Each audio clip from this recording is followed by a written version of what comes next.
le taux de motorisation des ménages est passé de 0,3 à 0,5 véhicules par personne, ou 300 à 500 véhicules pour 1000 habitants, en l'espace de 25-30 ans. Et en 12 ans, donc de 2000 à 2012, sur notre agglomération, il a encore augmenté de 12%. Et enfin, alors surtout, paradoxe qu'on a vraiment déjà partagé, je dirais, en réunion publique avec les habitants, vraiment, c'est un vrai paradoxe, c'est qu'en même temps, le taux d'usage de la voiture diminue.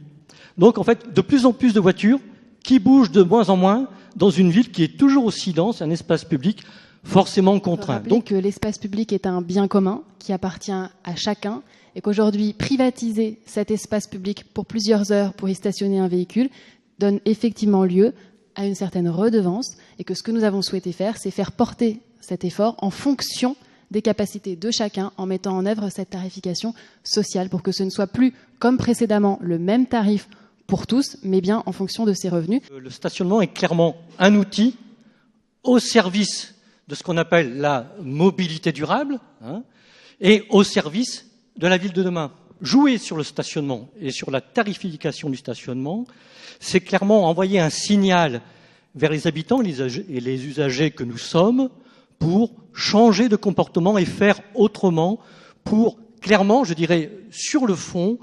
transformer la ville. Tout à l'heure, il y a certainement beaucoup de choses qu'il va falloir qu'on continue à travailler avec vous. C'est tout à fait vrai,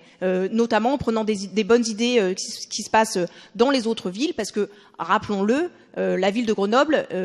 agit comme de nombreuses autres villes sur ces enjeux de la voiture, de la place de la voiture en ville, comme de nombreuses autres villes en France et dans le monde. Et c'est vrai qu'il faut qu'on continue à avoir des idées innovantes et d'arriver à pouvoir accompagner les habitants sur des idées innovantes pour répondre à leurs besoins. Il y a un vrai enjeu à cela et on est tout à fait prêt à continuer ce travail-là avec vous. Lui-même, nous avons mis en œuvre un engagement fort de notre campagne et